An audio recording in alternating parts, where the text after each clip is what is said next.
বন্ধুরা কেমন আছো তোমরা সবাই? আশা করছি তোমরা সবাই ভীষণ ভালো আছো।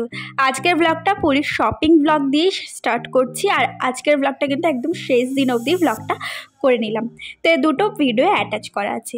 তো প্রথমে এখানে একটি দোকানে চলে গেছিলাম যেখানে পুরীর প্রিন্টেড মানে পুরীর যে স্পেশালিটি আছে প্রিন্টেড, সেই প্রিন্টেডের জামাগুলো কিনতে প্রত্যেকের জন্য। তো ঘুরতে গেছি, বাড়ির লোকের জন্য কিছু না কিছু তো নিয়ে আসতেই হবে। তো সেই কারণে দেখো এরকম ধরনের বাচ্চাদের যে কুর্তিগুলো ছিল সেগুলো 3-4টে নিয়ে নিয়েছি। আর এরকম ধরনের দুটো কুর্তি নিয়েছি, একটা আমার আর মৌরানির জন্য।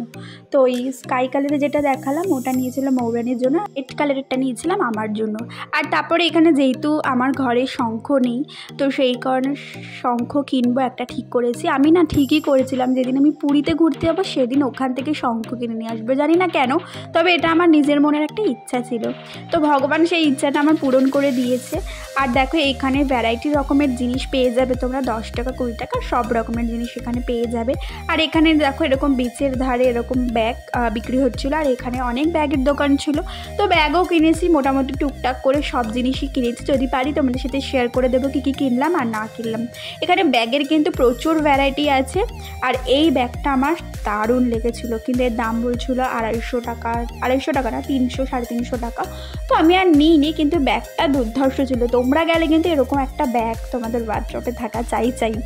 তো দেখো এখানে থালা বাসনের মানে প্রচুর দোকান আছে। আমরা কিছুই নিইনি, তার কারণ একটা হচ্ছে আমার বাপের বাড়িতে এগুলো প্রচুর রয়েছে, তো এক্সট্রা নিয়ে কোনো লাভ নেই। আর যেগুলো আছে সেগুলো একবার বলতে গেলে আমারই।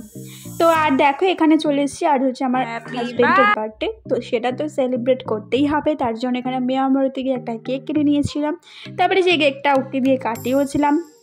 আর বাড়ি থেকে জানো তো এই ফুলের বুকেটা মৌরানি আমাকে বানিয়ে দিয়েছিল ওকে দেওয়ার জন্য, তো ওটা ওকে দিয়েছিলাম। আর ভেবেছিলাম যে ওকে কী দেওয়া যায় গিফট হিসেবে। তো তারপরে মনে হলো যে ওর হেডফোনটা খুব দরকার, একটা ব্লুটুথ হেডফোন ও বলছিল, তো তার জন্য ওই ব্লুটুথ হেডফোনটাই ওকে গিফট করে দিলাম। আর যতটা সামর্থ্য নিজের থেকে সেই সামর্থ্য অনুযায়ী ওকে গিফটটা করেছি। আর দেখো এখানে সবাইকে কেকও দিয়ে দিচ্ছিলো। আর এখানে কিছু একটা ব্যাপার নিয়ে আমরা হাসাহাসি করছিলাম, সেটা আর বললাম না ভিডিওতে। তো এই দিনটা সিম্পলের মধ্যে খুব ভালো কেটেছিল। আর এই মেমোরিজ মানে এগুলো দেখে সেই সময় কাটানো মুহূর্তগুলোর কথা মনে পড়ে যাচ্ছে। ঘুরতে গেছিলাম, বেশ মজা হয়েছিল। আর দেখো তারপর চলে গেলাম নেক্সট দিনে, এটা হচ্ছে আমাদের ফিরে আসার দিন। একবার সমুদ্রে স্নান করার ইচ্ছা ছিল সবার, কিন্তু স্নান করতে পারিনি, কারণ আমাদেরকে খেয়ে দিয়ে লাঞ্চ করে বেরিয়ে যেতে হতো। আর একটা ইচ্ছে ছিল, সেটা হচ্ছে আমি, আমার হাজব্যান্ড আর আমার ছেলেকে নিয়ে উটের পিঠে চড়বো, তো সেইটাও কিন্তু পূরণ হয়ে গেছে। তো দেখো এখানে বাজে হচ্ছে সন্ধ্যে 7টা, আমরা সবাই চলে এসেছি স্টেশনে, পুরী স্টেশনে। তো এখানে আমাদের ট্রেনও দিয়ে দিয়েছে, অনেক আগে ট্রেন দিয়ে দিয়েছিলো জানো তো। তো ট্রেন তো মানে বিভৎস লেট করেছে, যাতায়াত দুটোই। আর দেখো জিনিসপত্র কিনলেই হয় না, সেগুলোকে বাড়িতে নিয়ে যাওয়াটা হচ্ছে একটা হেক্টিক ব্যাপার।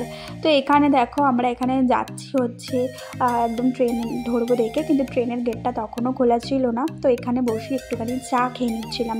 চাটা খেয়ে তারপরে কিন্তু আমরা সোজা ট্রেনে উঠে যাবো। আর এই সময় ভিডিওটা দেখেও খারাপ লাগছে, কিন্তু মুহূর্তগুলোও খুব খারাপ ছিল, কারণ ঘুরতে যাচ্ছি বেশ একটা মজায় চলে আসছি, তো খুব খারাপ লাগছিলো জানো তো।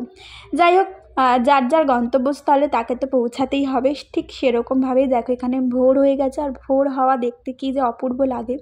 তো আমরা চলে এসেছি শিয়ালদা প্ল্যাটফর্মে, আমরা কিন্তু এখানে পৌঁছে গেছি। আর এইখানে যে ট্রেন 1-1.5 ঘন্টা দাঁড়িয়েছিল, সিগন্যাল পাচ্ছিল না সেই কারণে। তো চলো বন্ধুরা, আজকের ব্লগটা এইটুখানি। ভালো লাগলে লাইক শেয়ার কমেন্ট করো।